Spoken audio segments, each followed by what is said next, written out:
Hello and welcome to the Game Dev Local Podcast. I'm your host, Oscar Clark, he, him, and I'm on my podquest to learn everything you wanted to know about game dev but never dared to ask. Today I am joined by co-host Ronnie. Ronnie, tell us a little bit about yourself and what you do. Hello, I am a producer at Climax Studios. We are a co-dev studio. Our main focus is AAA productions. Fantastic. So yeah, obviously, I'm old, so I've done everything at some point. I've worked in online experiences. I've worked with small studios, big studios. I've been a consultant. I've worked in PlayStation. I've been a publisher. And one of the things I think is fascinating is when you look at the way different teams operate. And I think there's a fundamental difference in terms of a quote-unquote AAA. I'll probably get to why AAA is not always the best distinction for us game makers, but it's one we use, versus the indie. But before I kind of dive into my kind of diatribe on the subject, Ronnie, for you, from what you've seen and the teams you've communicated with Game Dev Local and the events that we do and stuff like that, and your work that you do on a day-to-day basis, is there something that sort of strikes you as a kind of like definitive thing that says, this is what it feels like to be AAA? Yeah, I would say the first things that come to mind, just right off the bat, is probably the money involved, definitely. The budgets. Budgets. Yes. Yeah. Usually that brings with it a caveat of things, that is a lot of people involved. So you have just a ton more people on your teams that you have to organize and structure. And as I'm sure everyone is aware, the more people you add, the messier it gets, basically. Too many cooks in the kitchen, so to speak. So that's definitely something that is a key, a really big distinction between indie and AAA for sure. And I think there's a scale question that is implicit in the way you've said that. So me being my classic annoying self, I'm going to kind of remind us that AAA is a marketing term. Essentially, it's about marketing budget rather than it be about production budget. But in games, it's become synonymous with high stakes, large experiences. But on top of the kind of budget side of things, and obviously the scale of the number of people side of things, I think there's another complication that you're particularly kind of the lens that you're in somewhere like Climax is because you're a co-dev studio. There's other people involved in the process, so I think there's sort of scales of communication that are going on. I think one of the things that I find fascinating is a thing called the Dunbar number. I'm not sure if you know about that, but the idea of how many people we can hold in our attention at any one time. And there's a series of Dunbar numbers, but basically once you get past kind of say 10 to 18 people, it's not possible to do the continuous management. That's where I think you find teams starting to need what we would call middle management of some sort to be able to divide and conquer, for want of a better phrase. And then you get to a larger number, say 30-ish, and then you kind of end up needing another scale of management. And then when you're talking about the kind of numbers of people you're talking about, how on earth do we deal with these numbers? I mean, how does... obviously don't necessarily have to go into too much detail for Climax themselves. I don't want to give any trade secrets or anything. But sitting there as a producer, what is the sort of approach that a larger team needs to take to keep control of that kind of noise? Yeah, so there's different levels of a hierarchy that you have to establish. The first and foremost is the client, right? So they're the one driving, at least the co-dev studio. Or in a case where it is the person at the top, the game developer, the game director, in just a production where it is solely, like for instance, a Sony game, like God of War, for instance, right? That's made by Sony, produced by Sony, created, all the bells and whistles. But there is still a level of there is the game director, but then you also have to report to the higher stakeholders of the company, right? To make sure that they are happy with how their money is being spent. It's kind of similar, I would say, to a codev studio. But instead of being within the company, you're outside of that company. So there's a lot of contracts that are involved and security measures involved to go along with that. But then after you get out of that super, super high level area, then you kind of start breaking it down to the directors. So the directors of the project for each discipline.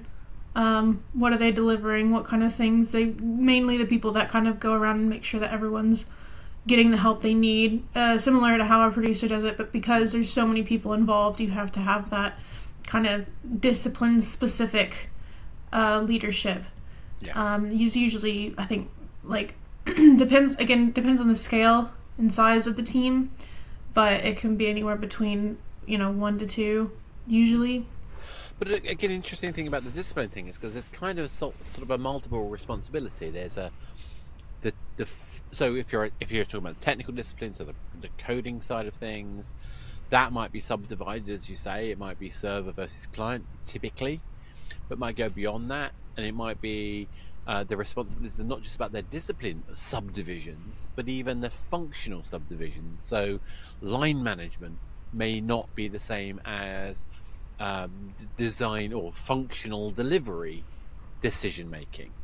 And I think this understanding of again, one of my bugbears is that we're not very good at training people to lead teams, but we're also not very good at teaching people to be senior in their role, and they are independent. I mean as an industry, these are independent things.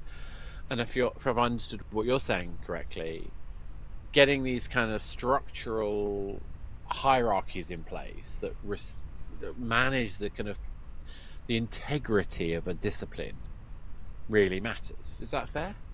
Yeah, I would agree with that. And yeah, while you were speaking, actually, there was another big point as well. The reason for those hierarchies as well is, as you say, like, people are more experienced in their field. They move up from, junior to, regular to principal to lead to director, right? And the purpose of that is because they've been around the block, so to speak, and they know they've got the wall. Generally speaking, they've gone through the hurdles, paid their dues, so that they understand what might be best suited, and they're the decision makers, the key decision makers, right? Exactly. Tech is having a problem, they're not able to solve this in time. They go to people asking how they can solve this issue, and they present ideas, and the people making those final decisions and writing off those final decisions will be the directors of the project. Yeah, and this is a common problem across multiple industries, but I think, my experience at Sony was also interesting because obviously each game team in each studio have the duplication of those kinds of structures. They'd be different slightly, but depending on the project. But creating a conversation, creating communication between those teams is actually as important to make sure each individual game communicates, I would argue. One of the things that we found really fascinating is in Sony, each of the regions had different market responsibilities, but independence on what they expected. So you're making a game for Sony. You mentioned God of War, but who you're making God of War for? You're probably making it for Sony EA or Sony Europe. If you're making another game, say Gran Turismo, you might make it for Sony Japan. But if for Sony EA to also take it, so America, I mean by that, or Europe to take it, they also have requirements that they expect their markets to have for them to be able to push the game. So yeah, exactly. Complex mess of who's who and who decides and Yeah, there's a lot of bureaucracy involved. That is another very big key difference between indie and AAA. That things move very slowly in the AAA space, whereas the indie space, you have very few key stakeholders, and you can generally get a decision made quickly on an idea. It's one of those things where we often think about being, indie being, free and liberated, and that's true. But that doesn't mean they can't produce amazing content. It doesn't mean they can't produce, it's like you say, the scale limits that happen at scale because of scale are intrinsically complicated. I find it all fascinating, and for me, I think a lot of indies aspire to be in the AAA space, and that can often distract them from taking advantage of their potential. Does that make sense? Yeah, no, that makes sense. That definitely makes sense. And I think you briefly touched on a really key point as well, is that another big difference is that people should consider if they want to go indie or if they want to go AAA, because they're very different beasts. Is the creativity that comes with indie and the freedom that comes with being able to work in an indie team. Oftentimes, indie teams are made, I would say, less so because they want to make gobs of money, and more so because they want to actually make something fun that they enjoy. And in the AAA space, you're very much beholden to the people who all they care about is how much money that they're making. Yeah, I mean, I'd put it slightly differently. I think I think Joe Bloggs sat making the game is still not going to get paid the amount of money that he would be able to earn in.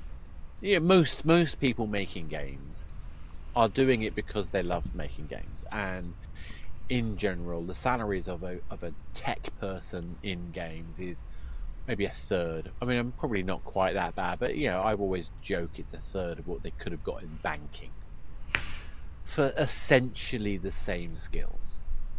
But why do we keep doing it? And I think it's because we don't want to do something soulless. We want to do something where there is more creativity, arguably, but that doesn't mean there's not creativity in banking. The functional problem solving is itself creative. Yeah, but you're not, going into, I think a lot of people get into gaming because, you've had that experience whenever you were, a kid or something, especially nowadays where all the people who ended up playing the early, Mario and Legend of Zelda and all those, Pac-Man even, are now at the age where, they're more getting up to the middle-aged region, if not maybe a little bit younger than that. But, I'm ancient, so I don't count. but the primary purpose of people is that they, at least for me, where my passion kind of comes, because, you're right, I've looked at those salaries of the producers going into different, different sectors of the workforce. But I want to make something, which I think that resonates with a lot of people, that kind of influences the younger generation, just like we were. And that is fun. But also I think there's a cultural experience of being inside absolutely. a game team. I mean, I worked in telcos, so, in 3 and in BT, and there's a lot of toxicity in those company structures. There's a lot of formalization.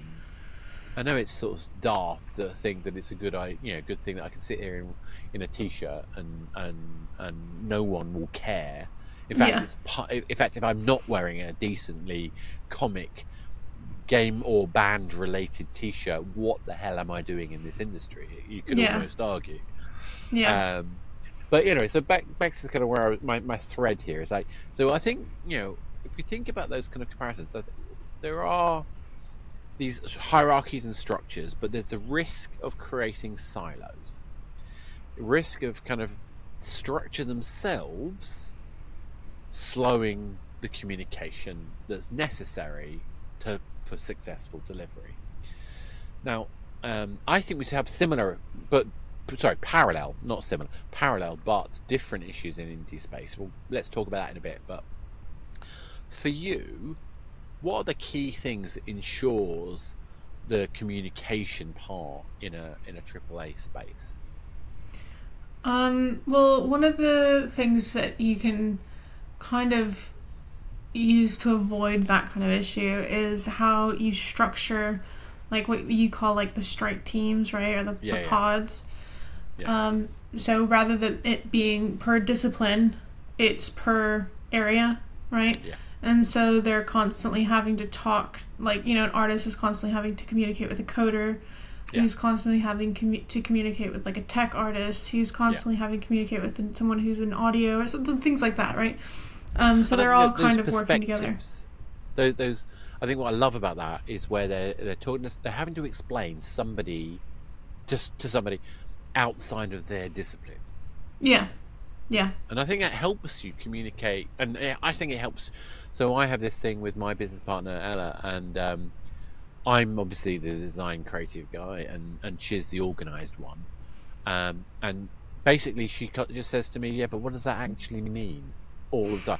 I know the entirety of the design. It's in my head. I know exactly what it is. It's obvious. Don't you see? It's that. And she, but with a phrase, she forces me to be better. And I think that's what happens when you get an engineer talking to a designer, talking to an artist. It kind of forces us to be better at our jobs in the best way. yeah. And I think that's a key area of where whenever you have really good, production, whenever you have a really good production team in place, those kind of conversations tend to just happen naturally. Like, Yeah. you form those relationships and get people talking and ensure everyone, look, we're here to do the same goal. Yeah. We're here to make games. We're here to have fun. You all want to do the same thing. Yeah. So let's just put aside our differences and try to come up with compromises when we come across any. And there's a phrase for that. I've probably used this on the podcast a dozen times, I'm sure, but it comes down to one of my favourite relationships with a guy called James Cox, who was like the head of the dev team in PlayStation Home, and I was responsible for all the requirements. So I was responsible to the regions to make sure we got the things we needed to get made. He was the one who was going to, work out, could we do it? And between us, we would have almost, for people who didn't know us, they thought we hated each other. But it wasn't like that. We would go at it because it mattered. Yeah. It was opinions firmly felt but loosely held, and so we would always end up going and have lunch, talking about kids and stuff like that. And we're still in touch. We're still friends, and I think building those relationships and being able to push back at each other and to really find out where the edges actually are, and to know the stakes and give way or not give way as needed. I think that's incredibly powerful. The trouble is, I think it does require the right people doing it in the way that works for them. Yeah. Otherwise, if you've got someone who's bombastic with somebody who's passive, it's not gonna Yeah. gel.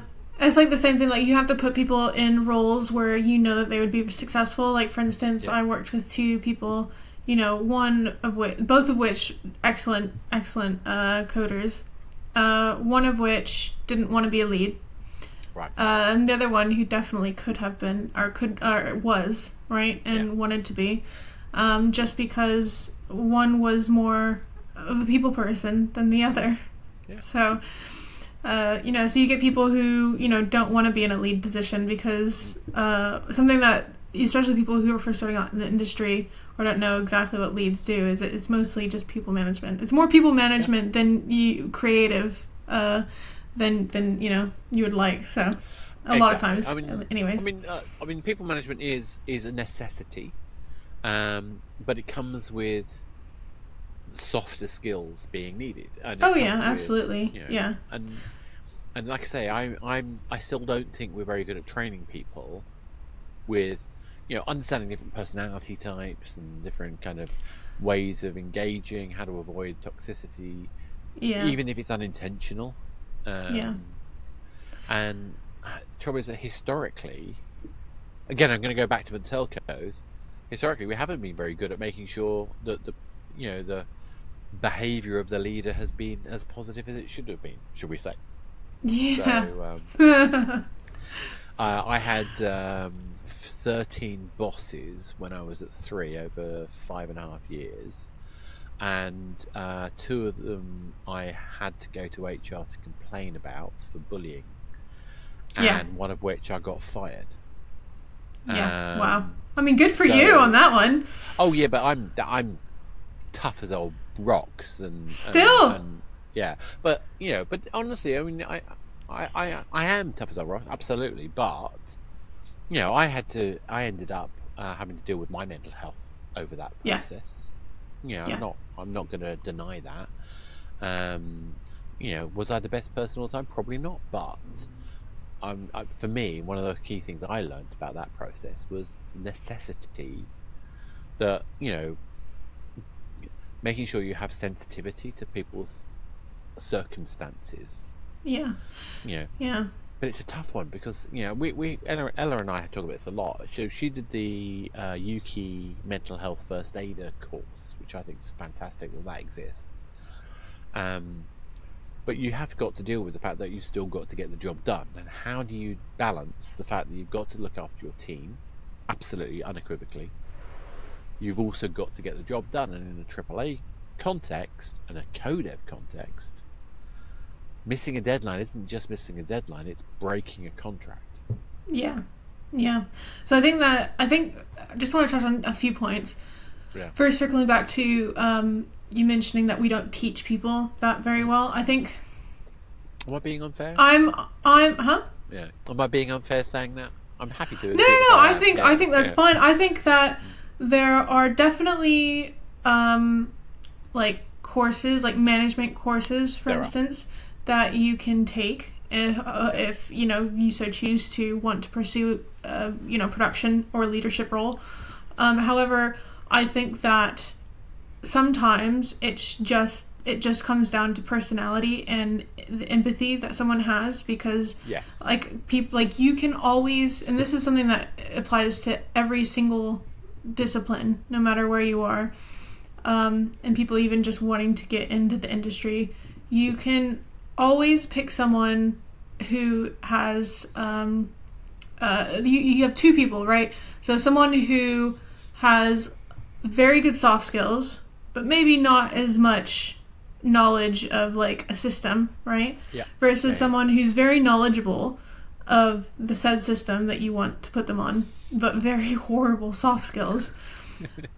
Almost always, people will generally pick the person who has better soft skills, because it's way easier to teach someone how to use a program than it is to teach someone empathy.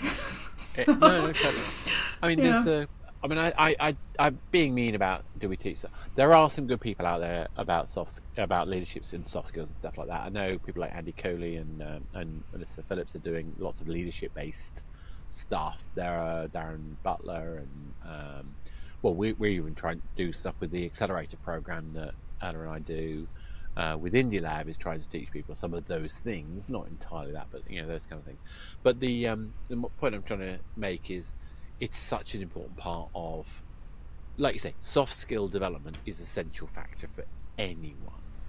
Yeah. And I think also one of the things that we have to own up to, or at least try to understand, is the neurodivergence that is quite common in our industry. I've come to accept I'm probably an ADHD person. I mean, I think Adam, who was one of the original kind of founders of GDL, when I said I thought that was the case, he said, "You reckon?" And named it so obvious. But the point I was trying to is understanding ourselves is where we start with those things. And I think absolutely. In a climate where you've got large levels of organisation, understanding how we create the space, I think you put it really well actually. How we set people up for success is really the key to that.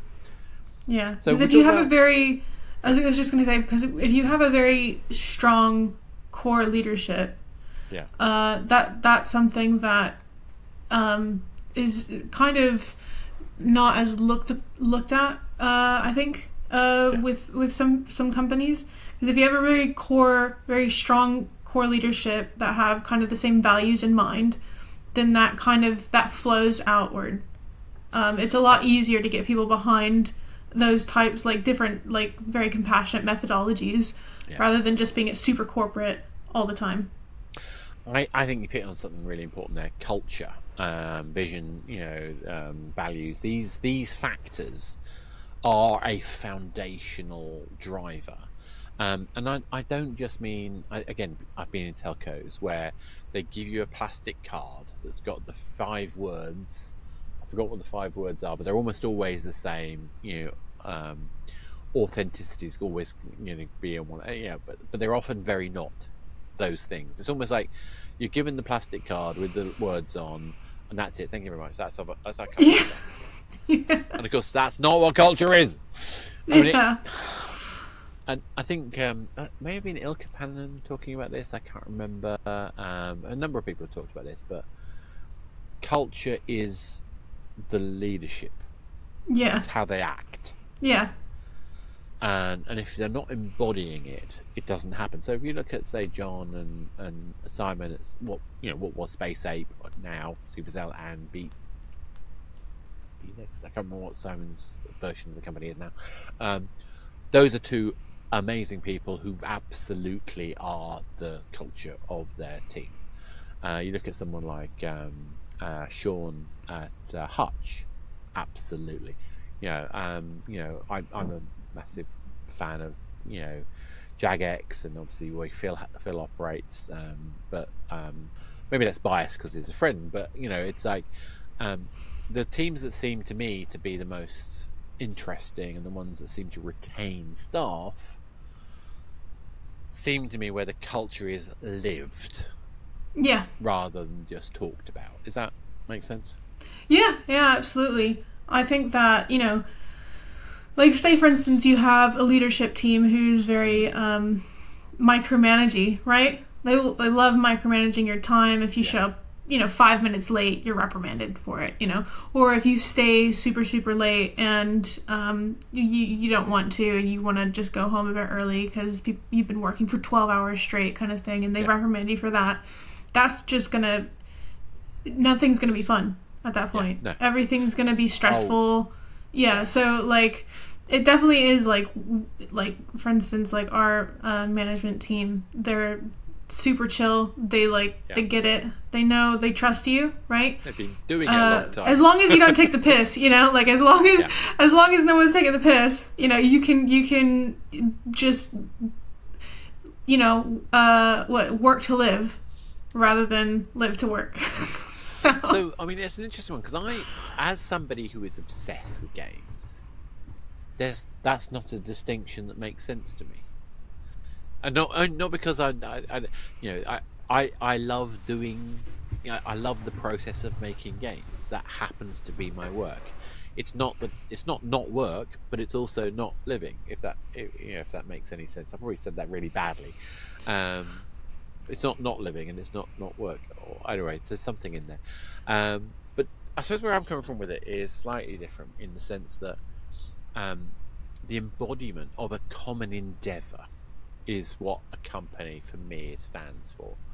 And if you've got these shared values, if you've got this culture, and you don't just live it, but you exude it, and you, through osmosis from you to the teams around you, to the teams that the teams around you lead, and even the teams around the teams that you lead. Though that process, oh God, I don't want to say trickle down effect, because that doesn't work. But that kind of process of osmosis, of actually living through to it and actually reinforcing those values, it comes down to, is it actually delivering? And if it's not, then what do you do about it? And when you blame people, or when you resort to crunch, or when you essentially compensate for poor management by pushing it onto the people whose day-to-day responsibility wasn't that, I think that's when you get unstuck. At least that's my kind of take on it. So I've always felt that crunch was management failure. Yeah. And it's passed on to other people. Yeah. I think that dealing with crunch, I think, is setting unrealistic expectations without the flexibility. And I do believe that like some level of crunch in every project is kind of, especially in game development, unfortunately, it's inevitable almost, because you're beholden of a schedule, right? So if you're beholden of a schedule, yes. That's why it's really important that you define said schedule, which is a producer's role. The production's role is to define such schedule and make sure that we can stick to it as much as possible, right? And also agreeing to not start things like, for instance, marketing and setting dates until we're absolutely certain that we can make said dates, right? Or even just being upfront with the audience about these things, right? So, like, for instance, like Baldur's Gate, Baldur's Gate was a huge production, and they made some really, really stellar decisions around, having their open beta even, right? Yeah. Things that streamlined their production. But whenever push came to shove and they had to push back on the release date, they did. Same with, like, Cyberpunk, for instance, right? And it's not like the games were perfect. And I was actually thinking about this just now, actually, before I hopped on the call with you, because my partner has been playing Baldur's Gate 3, and it's in, Monster Hunter Wilds. As we're recording this, it is the release date of Monster Hunter Wilds, but, you have, back in the olden days, with cartridge games and physical games, you had to have a set release date, right? So people had to get that stuff done. The stuff. Yeah, exactly. Yeah. But at the same time, it was arguably in some ways a lot easier to do that, to get stuff done, because you're not having to fit as much of these like crazy ideas into a video game, right? Things that are linking together in such ways that it makes it even complicated. Like, things are very complicated in video game production nowadays. Extremely complicated, which is why, so much money goes into it, that it's only inevitable that we're never going to be able to stick to a release date at this day and age and have it be 100% perfect, right? Absolutely. We can get it there almost always, but there's always going to be some kind of delay to fix, But it's the classic one, isn't it? It's a triangle. You've got on one side you've got cost, on the other side you've got quality, and on the last side you've got time, and you cannot change one without affecting the others, basically. And it's kind of inevitable. I do think, though, that one of the issues that we have in our approach, we have an agile approach in a lot of companies, agile in its widest sense. Some use Scrum, some use other mechanisms. But typically what we're doing is we use that kind of system because we want the time frame to iterate on development, because iteration is so important to what we do. But when you look at live ops development, live ops delivery, you can't do agile effectively. Not in the same way. You still can, but it's different. But because the most important thing is the release date. You cannot not release a Halloween event around Halloween. Halloween doesn't go anywhere. If you miss the dates to release for Halloween, you've missed Halloween. It's gone. There's no redoing. So what you do instead is you change the scope.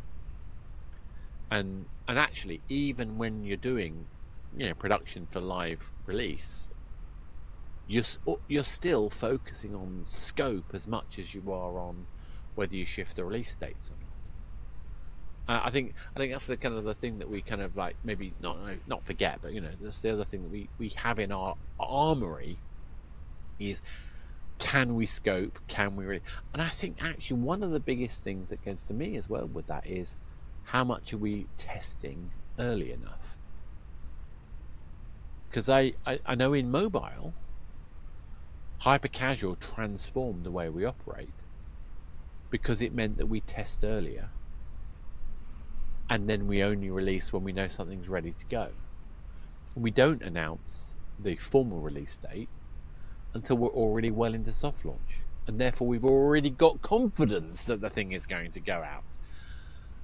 But when you're dealing with a kind of PC console, AAA kind of codev thing, everything's locked up in contracts, not locked up into player experience. So maybe, Exactly. I mean, is that the issue? Is that the cause? Yeah, because it ties back to indie versus AAA as well, right? Like especially in codev, and even if you're not in codev, to be honest, you're beholden to some sort of contract, right? Yeah. That the leadership have agreed to, and that they've talked through, and you try to work through it as much and as best as possible.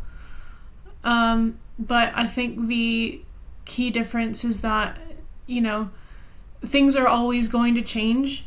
The production is never a set in stone deal. You make a timeline and you try to work to it as best as you can. And usually good contracts are written in such a way where there is a degree of flexibility. Yeah. And there's plenty of scope to write contracts in such a way where you can take into account player engagement. But at the end of the day, there isn't a magic money tree to provide endless development time. You've got to call it quits. And let's face it, making a game, especially right now, is a lottery at best. I mean, it's always sort of been a lottery. Back when they were making, I forgot the names of them, the boxes, or Pac-Man, those kits, the cartridges, No, not even the cartridges. Prior to that, where you have these big systems, arcade cabinets, yes. Yeah. People, they would crank them out, right? They would. Because they were cheap to make, and it required very little effort and team to kind of build these things.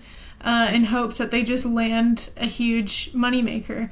But they still would cost a lot, and they kept growing in cost. But at the very beginning, maybe not as much. But then it started to cost. But expectations go. I remember talking to the guy that invented the Sniper arcade cabinet game at one time, and at Konami, and it was just fascinating hearing this story. I mean, because of course you've got to think about the physical creation of the material of the arcade, the gun itself, the lens that you look through, the mechanism that you would actually do the shooting process, all that kind of stuff, and then the software development, and then the physical production, packaging, delivery, distribution. So much stuff. But things. It's kind of no wonder that the arcades are very rare. Except that probably I think Japan still has a reasonable arcade scene, although it's mostly I think it's mostly pachinko, but maybe I'm being pachinko is definitely a huge one. It's the gambling sector, but they still do even just regular arcades as well. Like I visited Japan a couple of years back. I'm sure anyone who's listening who's visited Japan, but I miss my trips to Japan. So anyway, let's bring it back. So we're talking about a number of things. So we talked about the kind of complexity of contracts and structures, working in codev, the ability to be able to scale teams through layers, defense through the layers kind of idea. But then we also talked about how the importance of communication and especially vision, values, and essentially culture. Now, let's think about what lessons do you think from what you're experiencing in this sort of AAA space can we apply back to how an indie developer should be thinking? I think my previous job was in audio management, we were discussing earlier, and I had a big part of that was dialogue production as well, and we would always think about, you know, the casting, which a lot of people don't really think is the most important part, but it is the most important part, because whenever you get the casting right, the rest of the process flows really nicely. And I think that kind of can apply to structuring an indie project, where the front end of the processes behind everything is the most important thing. So this is setting up things like making sure you have a solid art Bible to work with, you know? Yeah. Things like that. Making sure you have, you know, everything kind of written out of this is what I want to accomplish before you start making those things. Because everyone wants to get into the creative space, right? Yeah. Everyone itches to start getting all that done. But when it's like writing a rough draft or an outline for an essay. We've all done those. Yeah. We've all been there in school. Yeah. It is a lot easier to start with the broad strokes, so to speak, right, of what you need to accomplish for the project, and making sure that you establish where, you know, as everyone calls, like, the fun element of your game before you look into anything else. So it's the structure of how you go about things that saves a lot of people the time and effort for all these games. I mean, obviously the classic one is the GDD, the game design document. Yes. There are various schools of thought on that. There's a lot of people who talk about the one-pager. One of the lessons I learned from working on PlayStation Home was the benefit of writing out your requirement structure and then having your dev or your artist give you a response. So it might be a concept image, or it might be in the context of a tech piece, it would be a technical definition. Or something similar to that. TDD is a common phrase for it. Actually, I think Prince methodology refers to it as well. So it sounds a bit old school. But when I say this is the requirement that I've got, and then the dev goes, "This is how I'm going to approach it." We have a conversation together, and if they can't start coding until I've said yes, then we know we're building the thing that we want. Yeah. At the same time, they're able to highlight lack of clarity in my requirement and also better ways to do it. I think the only way that works, though, is if you don't try to write the solution in the requirement. You've got to leave the space for the person who's doing the coding or providing the solution to actually be able to do the solution. Yeah, So structurally, I think documenting is really, really important. I'm terrible at it. But that's why you need a good producer to force you to be good at it. And I think, treating it as a hypothesis, refining that hypothesis through communicating with the other team members. So you're not doing it in isolation. You're getting that wisdom of the crowd, but more refined than that, because you've got actual experts in their fields questioning the understanding. Yep. Then we get better. And I think, like you say, that's the same process if you're in an indie. You know, you might have 3 people in your team total, but you should be talking to each other about how you're solving the problem, because they may have a different idea. And they may not understand. Yeah, and the best thing about documentation is that you have something written down so that you're not going back to someone and being like, "Oh, but I thought you said this and this in that one call. You remember that one call that we had 3 months ago? You said this thing, and that's why I've done this thing." And it's like, no, now you've written it down. It is on paper, and it aligns everyone. And everyone can look at the said paper any day that they want and go, am I doing the thing on said paper? Am I following those same goals? Yes or no? And it's okay to change, but then you write down a change request. You update it. You update it. Yeah, you update it. Exactly. I think that traceability is massively important. I think, like you say, the ability to write things down. So we used to have this joke about Hello, business partner, that she was chief list maker and I was chief of curiosity. And I think people didn't understand how important that list making is. Genuinely important. But I think that there's an assumption that when we're talking about this, though, that it's an arduous process. I don't think it has to be an arduous process. I think it has to be to give ourselves the space to get the right decision. Yeah. If that makes sense. Yeah, I think that it is, in a way, I think that the beginning of the development process, it is the most fun, but it is the hardest to get through. But once you're through it, all that's left is just to reiterate and find what works the best. But once you have the foundation blocks set up, then the creativity will flow. And you'll have a structure to go by as well. Yep. Yeah. And I think, again, the traceability, the common agreement makes it easier when things go wrong. Oh, absolutely. And they will. Yes. To actually work out what could have gone wrong. Yeah. And not to point fingers at people, the opposite, to say what we could have done differently. Yeah. And I think that's so I'm a big believer in risk and issue logs. My funny thing is, what we found is that when we were interviewing producers, getting a producer to tell us if they understand the difference is like night and day. You would be amazed how many people don't know what the difference is between a risk and an issue.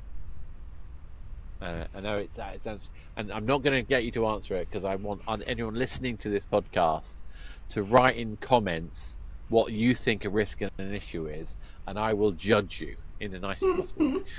And it sounds stupid. If you know what it is, it's obvious. But those little distinctions make a massive difference, because mitigating a risk, mitigating an issue are different things. They are, yeah. Absolutely. But they're vital. And if we're not constantly trying to improve, we're not learning lessons. We have so many failures in games. I don't mean that in a bad way. I mean, people produce games, it doesn't quite work out, we pivot, we do something else with it, we find something else. And it takes me back to a Mythbusters quote. The only difference between science and screwing around is writing things down. Yeah. Anyway, so that's a very good quote. It definitely applies to game development as well. So applies. It's so applies. And the other quote is, of course, failure is always an option. But again. Yeah, I mean, if you don't fail, then you won't learn and you won't understand what makes your game great. And honestly, sometimes a failure will lead to the discovery of what makes a game great.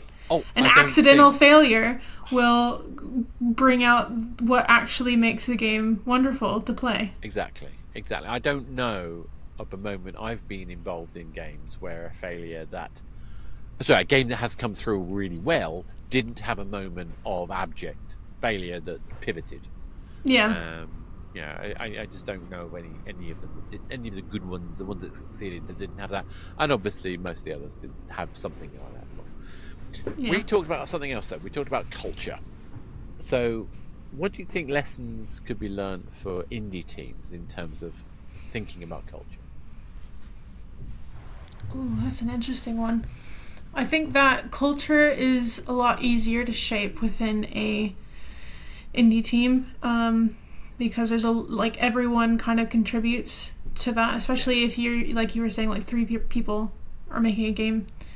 I think the biggest thing that you have to really think about when working with a team that small and making those games is because you're beholden to yourself.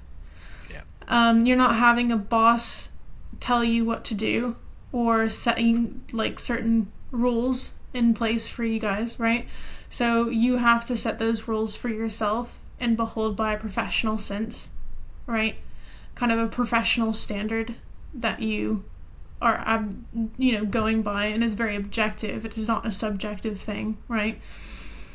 Because I feel like a lot of indie games, teams end up failing purely just because they have underestimated your developers' engagement with the process.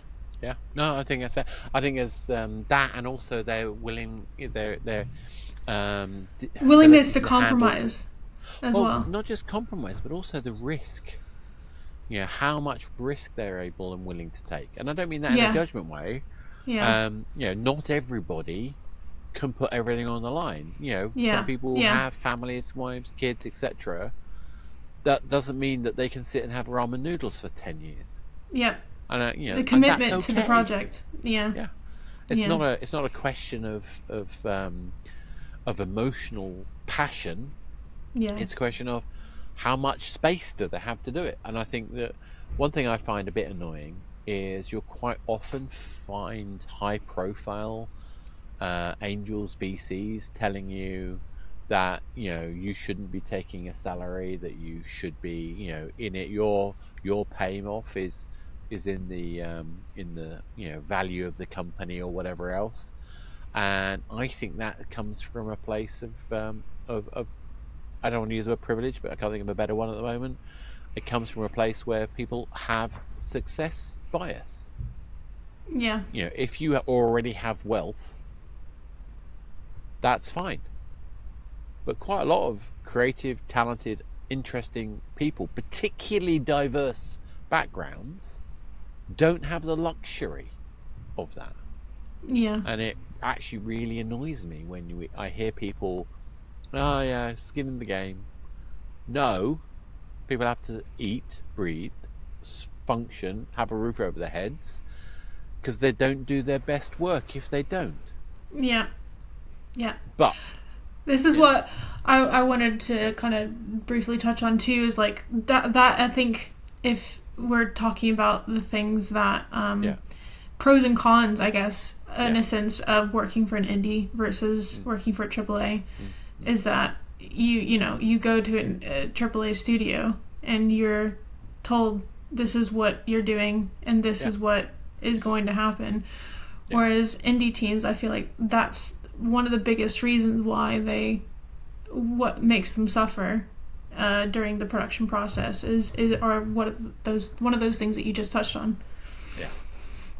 Yeah, no, I mean, I think so for me, culturally, one of the things that's challenging for India, to build on what you're saying, is there's often a lack of definition of role and a lack of definition of responsibility. Yeah.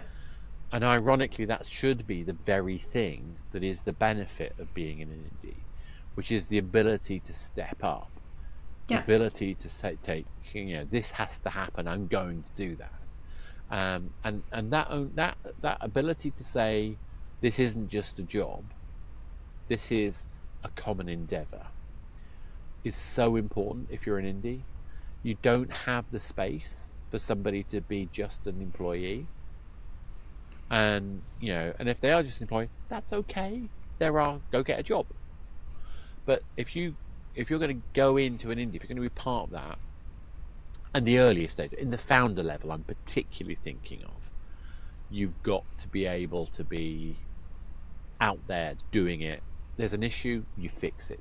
Yeah. You don't assume that someone else has to fix it. Yeah. I think it's when you get the second, maybe the third wave of people joining the company, it becomes more complicated. Yeah. But if you have those practices in place where goals are very clearly defined, responsibilities are very clearly defined, it is a lot easier to take people on board. Exactly. But that requires you to transition from the founder mentality and to accept that when you're bringing someone on who is not a founder, their level of expected commitment, energy, passion, scope to risk won't be the same, because their scope to gain isn't going to be the same. Yeah. And that's okay. Yeah. But it means you have to then take on the ownership of defining their roles and making it clear. Yeah. And empowering them back to the thing you said earlier, empowering people for success. Yeah. Yeah. Massively important. Yeah. And on that note, I think that's a great place to start. We're all about making sure, whichever type of organization we're in, we're all about ensuring that we empower our teams for success. That comes through communication. It comes through clarity of our culture, how we communicate, how we talk to each other, how we communicate with each other, and at the end of the day, making sure we're on a common set of objectives, a common goal. What is a company if it's not a group of people on a joint endeavour? On that note, Ronnie, thank you so much for taking part. If people want to talk to you, work out what you do, what's the best way for them to connect to you? Look at my LinkedIn. It'll be LinkedIn, Roni Yosko, my name.